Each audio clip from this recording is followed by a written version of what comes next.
बिस्मिल्लाहिर्रहमानिर्रहीम। Naturopathic doctor Jameel मेहरवी आपको खुश आमदीद कहता है। आज आपसे बात होगी कि परहेज़ इलाज से बेहतर है। नबी करीम सल्लल्लाहु अलैहि वसल्लम का फरमान आलीशान ये हदीस मैंने आपके सामने रखी कि नबी करीम सल्लल्लाहु अलैहि वसल्लम ने फरमाया कि परहेज़ इलाज से बेहतर है।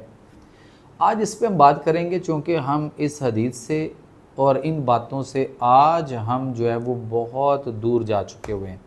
आज का मरीज़ ये चाहता है कि मैं जो मर्ज़ी खाऊं, सब कुछ खाऊं, बल्कि दवाइयाँ भी खाऊं, और दवाइयाँ जो है वो मुझे चाहे सारी ज़िंदगी खानी पड़े मैं खाऊं, लेकिन मुझे परहेज़ ना करना पड़े। मुझे जो चीज़ें मेरी मर्ज़ी की मुझे पसंद हैं वो मुझे ना रोकी जाएँ, और अगर रोक दी जाएँ तो वो कहीं ना कहीं इधर उधर हेरा फेरी करके चोरी छुपे उन चीज़ों को खाने की कोशिश करता है। तो ठीक कैसे होगा? ये ऐसे ही समझ लें जैसे एक बंदे को सर्दी लग रही हो, एक सेहतमंद तंदुरुस्त नौजवान है, उसको सर्दी लग गई। जब वो ठिठर रहा है सर्दी से, तो क्या उसको ठंडी, गर्म, सर्द जो भी चीज़ें हैं, क्या वो सारी चीज़ें खा पी सकता है? बिल्कुल नहीं खा सकता, यकीनन आपको भी पता है। लेकिन वहाँ इस बात को हम समझते हैं और इलाज के दौरान नहीं समझते। हम ऐसे मुआलिज का इंतखाब करते हैं जो हमें कहता है कि दवाई खाओ, उसके साथ क्या खाना है हम पूछ अगर लें तो कहता है सब कुछ खाओ, या वो कहता है बाज़ार की चीज़ें ना खाओ, चटपटी चीज़ें छोड़ दो, या तरी शरी वाली चीज़ें ना लेना, बाकी सब कुछ खाओ। तो ऐसा नहीं है कि जो चीज़ें हम बाज़ार से लेकर खाएंगे वही गलत हैं और जो चीज़ हम घर में बनाकर खाएंगे वो ठीक होंगी। मिजाज के मुताबिक देखना पड़ता है। तो ऐसे मुआलिज का इंतखाब करें जो नेचर और फितरत को समझता हो।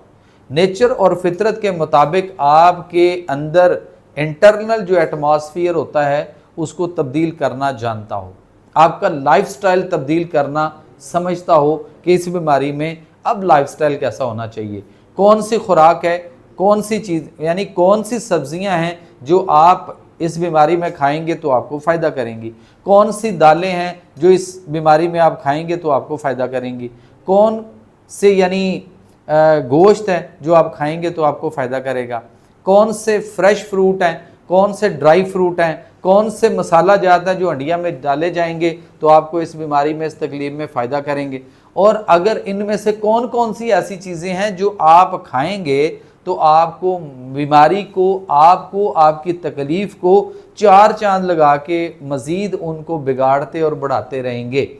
सो इन चीज़ों का जानना बहुत ज़रूरी है, समझना बहुत ज़रूरी है, और मुआलिज का इंतखाब जो है वो सोच समझ के करें।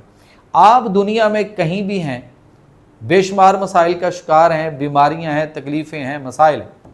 अगर आप अपने घर बैठे हमारे से ग़िज़ा यानी इलाज बिल ग़िज़ा अगर आप एडवाइस करवाना चाहते हैं, अगर आप चाहते हैं कि जी दवाइयाँ तो आप जो भी खा रहे हैं, अगर आप वही इलाज ही जारी रखना चाहते हैं तो कम अज़ कम अपनी ग़िज़ा तो सीधी कर लें।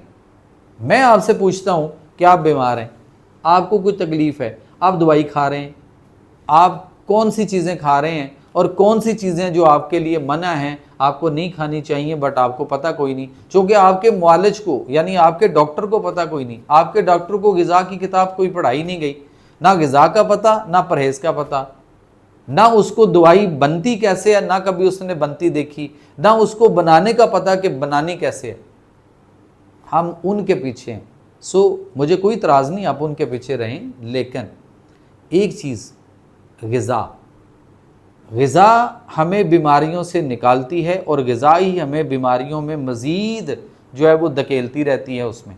सो उसके लिए आप दुनिया में जहाँ भी हैं, नंबर आपके सामने आ रहा है, आप इस नंबर पे कॉल करें, व्हाट्सएप करें, और इस पे आप हमें रब्ता कर सकते हैं ताकि हम आपको आपकी बीमारी और तकलीफ़ के मुताबिक कम अज़ कम इलाज बिल ग़िज़ा तो एडवाइस कर सकें।